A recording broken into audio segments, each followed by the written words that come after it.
Hello guys, welcome back to Crick stories. England తో series start అవబోతుంది రేపటి నుంచి 5 T20s. ఈ 5 T20 సిరీస్ లో ఎవరు గెలుస్తారు, ఎవరు ఓడిపోతారు, ఎలా ఆడతారు అనేది పక్కన పెడితే ఈ సిరీస్ కనుక ఇండియా గెలవకపోతే చాలా క్వశ్చన్స్ రైజ్ అయ్యే ఛాన్స్ ఉంది. First thing captain Shreyas Iyer గురించి, సెకండ్ థింగ్ సెలక్షన్ గురించి, అసలు సూర్యకుమార్ యాదవ్ ఎందుకు తీసేశారనే దాని గురించి, అంతేకాదు టీమ్ సెలక్షన్ ఎటువంటి ప్లేయర్స్ టీమ్ లో ఉన్నారు, ఐపీఎల్ వల్ల ఎంత డ్యామేజ్ జరుగుతుంది ప్లేయర్స్ మైండ్ సెట్ కి, ప్లేయర్ ఆడే విధానంలో. సో ఇటువంటి చాలా క్వశ్చన్స్ రైజ్ అయ్యే ఛాన్స్ ఉంది. ఆల్రెడీ ఐర్లాండ్ తో 2-0 తో సిరీస్ ఓడిపోయిన తర్వాత ఇప్పటికే క్వశ్చన్స్ రైజ్ అవుతున్నాయి. బట్ ఒక్క సిరీస్ తో ఒక పర్సన్ గానీ, ఒక పర్సన్ కెప్టెన్సీ మైండ్ సెట్ ని గానీ, లేదా ప్లేయర్ ఫామ్ ని గానీ జడ్జ్ చేయలేం. సో ఖచ్చితంగా ఈ సిరీస్ ఇండియాకి చాలా అవసరం. బట్ ఈ సిరీస్ లో ఇండియా టీం చూసుకుంటే ఇంగ్లాండ్ టీం కంటే కొంచెం వీక్ గానే కనిపిస్తుంది. ఎందుకు ఏంటనేది విషయాలని డిస్కస్ చేద్దాం. Let's get into the video.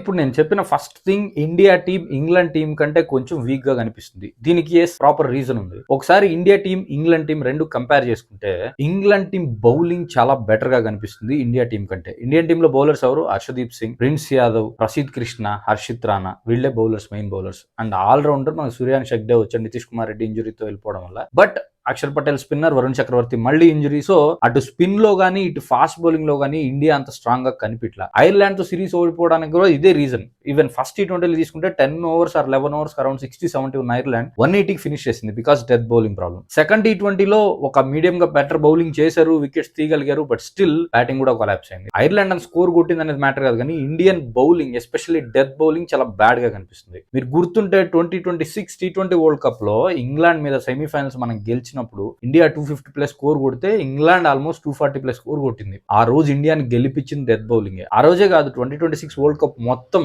India అంత డామినేట్ చేయగలిగిందంటే దాని reason India bowling, especially death bowling. అటు బుమ్రా గానీ, హర్షదీప్ గానీ డెత్ బౌలింగ్ చాలా బాగా చేస్తున్నారు. ఐ డోంట్ నో, ఐపీఎల్ తర్వాత హర్షదీప్ సింగ్ ఫామ్ కొంచెం డిక్లైన్ అవుతుంది. ఐపీఎల్ లో కూడా చాలా రన్స్ ఇచ్చాడు. అండ్ అప్పటి నుంచి ఈ రెండు మ్యాచ్ లో కూడా అంత బెటర్ పర్ఫార్మెన్స్ చేయలేదు ఐర్లాండ్ తో. సో ఇంగ్లాండ్ తో ఎలా పర్ఫార్మెన్స్ చేస్తారనేది చాలా ఇంపార్టెంట్ గా మారిపోతుంది. ఎందుకంటే ఇది జస్ట్ సిరీస్ కాదు, 2027 లో ఓడిఐ వరల్డ్ కప్ ఉంది. సో అందరూ దాని మీద ఉన్నారు. కానీ 2028 లో మళ్ళీ మన T20 వరల్డ్ కప్ ఉంది, ఒలింపిక్స్ ఉంది. సో ఖచ్చితంగా ఇప్పటి నుంచే దానికి ప్రిపరేషన్ స్టార్ట్ అవుతుంది. సో ఇప్పుడు సిరీస్ గురించి మాట్లాడుకుంటే ఫస్ట్ మ్యాచ్ గెలవడం శ్రేయస్ అయ్యర్ కి, టీమిండియాకి చాలా అంటే చాలా ఇంపార్టెంట్. ఎందుకంటే ఐపీఎల్ లో లాస్ట్ 7 matches లో శ్రేయస్ అయ్యర్ ఒక్క మ్యాచ్ గెలిచాడు అండ్ ఇంటర్నేషనల్ క్యాప్టెన్సీ డెబ్యూ చేశాడు. ఐర్లాండ్ తో సిరీస్ ఓడిపోయాడు. ఆఫ్టర్ 3 years మేబీ 16 సిరీస్లు వరుసగా ఇండియా గెలిచిన తర్వాత ఇండియా ఫస్ట్ టైం ఒక T20 సిరీస్ ఓడిపోయింది. మనం ఇంతకు ముందు శ్రేయస్ అయ్యర్ కెప్టెన్సీ ఇంట్రడక్షన్ వీడియోలో కూడా చెప్పుకున్నాం. శ్రేయస్ అయ్యర్ కెప్టెన్సీ ఎలా చేసినా, బ్యాటింగ్ ఎలా ఆడినా ఒకటి నిలబట్టాలి. అదేంటంటే టీమిండియా T20 క్రికెట్ లో వరల్డ్ నే డామినేట్ చేస్తుంది. సో ఆ డామినెన్స్ ని అట్లీస్ట్ కంటిన్యూ చేయాలి. ఇంతవరకు ఎవరి మీద ఓడిపోలేదు, అది అవే మ్యాచెస్ కానీ,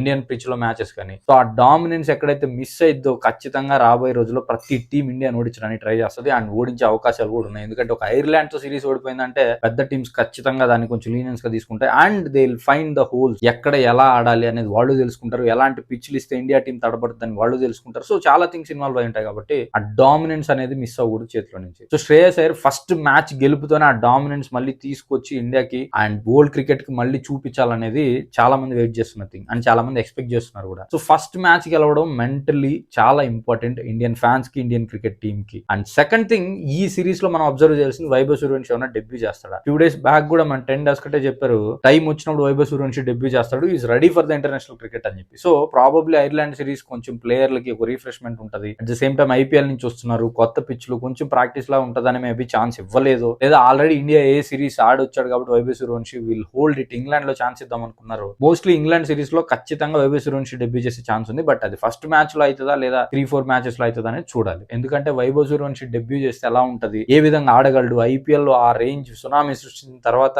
ఇంగ్లాండ్ లాంటి పిచ్ లో, ఆ బౌన్సీ పిచ్ లో బాగా ఆడగలడా లేదా. ఎస్పెషల్లీ జోఫ్రా ఆర్చర్ ఐపీఎల్ టైంలోనే చెప్పాడు, నేను వైభవ్ సూర్యవంశీకి ఎలా బౌలింగ్ చేయాలో నాకు తెలుసు, so I show it in England series అన్నట్లుగా. సో ఖచ్చితంగా సూర్యవంశీ డెబ్యూ చేస్తే మాత్రం ఆర్చర్ వర్సెస్ సూర్యవంశీ ఒక మంచి బ్యాటిల్ అవుతుంది. సో అది కూడా చాలా ఇంట్రెస్టింగ్ ఎలిమెంట్. ఇంకా ఇంగ్లాండ్ టీం విషయానికి వస్తే ఇంగ్లాండ్ టీమ్ లో బెతల్ గానీ, సాల్ట్ గానీ, అటు జాక్స్ గానీ, సో వాళ్ళ టీం చాలా స్ట్రాంగ్ గానే కనిపిస్తుంది. వాళ్ళ spinner Adil Rashid and Archer. So ఎటు సైడ్ వాళ్ళ వాళ్ళేం వీక్ గా కనపడట్లేదు. సో మంచి టీమ్ తోనే వస్తున్నారు. ఇండియా కూడా ఏం అంత బ్యాడ్ టీమ్ తో రావట్లేదు. ఓన్లీ బౌలింగ్ లో కొంచెం వీక్ గా కనిపిస్తుంది. ఎస్పెషల్లీ బుమ్రా లేకపోవడం కానీ, సిరాజ్ కూడా మళ్ళీ విత్డ్రా చేసుకోవడం, కొన్ని థింగ్స్ వల్ల ఇప్పుడు హర్షదీప్ గానీ, హర్షిత్ రాణా గానీ కొంచెం వీక్ లైనప్ లా అనిపిస్తుంది. We don't know Indian team ఎప్పుడు ఎలా కంబ్యాక్ ఇస్తుందో. సో ఖచ్చితంగా వాళ్ళు మంచి bowlers. Harshdeep Singh 2 world cup గెలిపించిన బౌలర్. హర్షిత్ రాణా చాలా బాగా బౌలింగ్ చేస్తున్నాడు. ఐలాండ్ సిరీస్ లో కూడా మంచి బౌలింగ్ చేశాడు, బట్ విన్ రాలేకపోయింది అంతేగాని. అండ్ ప్రిన్స్ యాదవ్ కూడా లాస్ట్ T20లో డెబ్యూలోనే 3 వికెట్స్ తీసుకున్నాడు. ప్రిన్స్ యాదవ్ కూడా ఛాన్స్ వచ్చే అవకాశం ఉంది. సో ఈ విధంగా బౌలింగ్ కొంచెం యంగర్ బౌలర్స్ అండ్ ఇన్ఎక్స్పీరియన్స్డ్ కనిపిస్తుంది. బట్ స్టిల్ వాళ్ళు ఫామ్ లోకి వచ్చి బాగా బౌలింగ్ చేయగలిగితేనే సిరీస్ గెలిచే ఛాన్స్ ఉంటుంది. అండ్ సిరీస్ గెలవకపోతే అటు శ్రేయస్ అయ్యర్ నుంచి ఇటు గంభీర్ వరకు ప్రతి ఒక్కరికి క్వశ్చన్స్ రైజ్ అవుతాయి విత్ సెలక్షన్ మేనేజ్మెంట్ కూడా. సో ఇంకో థింగ్ ఇక్కడ మనం డిస్కస్ చేసుకోవాల్సింది ఏంటంటే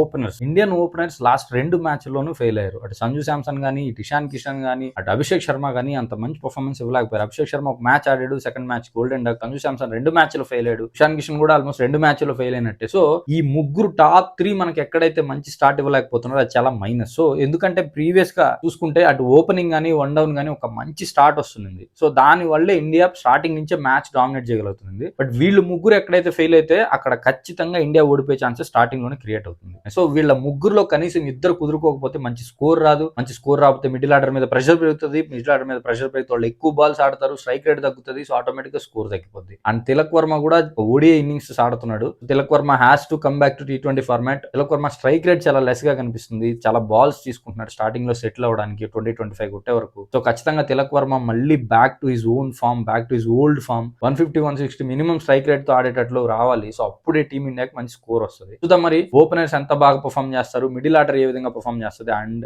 last thing, Shreyas Iyer as a captain, as a batter 2 విషయాల్లో ప్రూవ్ చేసుకోవాల్సిన క్రూషియల్ టైం ఇది. లాస్ట్ 3 years గా T20 క్రికెట్ ఆడకపోయినా సరే, IPL లో కనీసం ప్లే ఆఫ్స్ క్వాలిఫై అవ్వకపోయినా సరే, శ్రేయస్ అయ్యర్ క్యాప్టెన్సీ నమ్మారు, సెలెక్టర్స్ ఆ ఛాన్స్ ఇచ్చారు. సో ఆ ఛాన్స్ ని శ్రేయస్ అయ్యర్ నిలబెట్టుకోవాలంటే 100% యాజ్ ఎ బ్యాట్స్మెన్ బాగా ఆడాలి, యాజ్ ఎ కెప్టెన్ ప్రూవ్ చేసుకుని సిరీస్ గెలవాలి. సో ఇంగ్లాండ్ సిరీస్ తో చాలా మంది లైఫ్స్ అండ్ చాలా ఇంపాక్ట్ అయ్యే ఛాన్సెస్ ఉన్నాయి ఓడిపోతే మాత్రం. సో ఖచ్చితంగా ఇండియన్ టీం కంబ్యాక్ ఇచ్చి as a group, as a team వాళ్ళు మ్యాచ్ గెలవాలి అండ్ సిరీస్ గెలవాలి. అప్పుడే క్రికెట్ ఫ్యాన్స్ గానీ, క్రికెట్ టీమ్ గానీ ఒక కామ్నెస్ వచ్చే ఛాన్స్ ఉంది బిఫోర్ ఓడిఐ సిరీస్. బట్ నా ఒపీనియన్ ప్రకారం ఈ సిరీస్ ని ఇండియా 3-2 తో గెలుస్తుంది అనుకుంటున్నాను. మరి మీరేమనుకుంటున్నారు? ఇదే 3-2 మార్జిన్ తో గెలుస్తుంటారా, లేదా వేరే ఏమైనా ఆప్షన్స్ ఉన్నాయా? ఒకవేళ సిరీస్ ఓడిపోతుందా? మీ ఒపీనియన్స్ ఏంటనేది కమెంట్స్ లో చెప్పండి. That's it about this video. Thanks for watching my video. Please like, share and subscribe to Crick stories.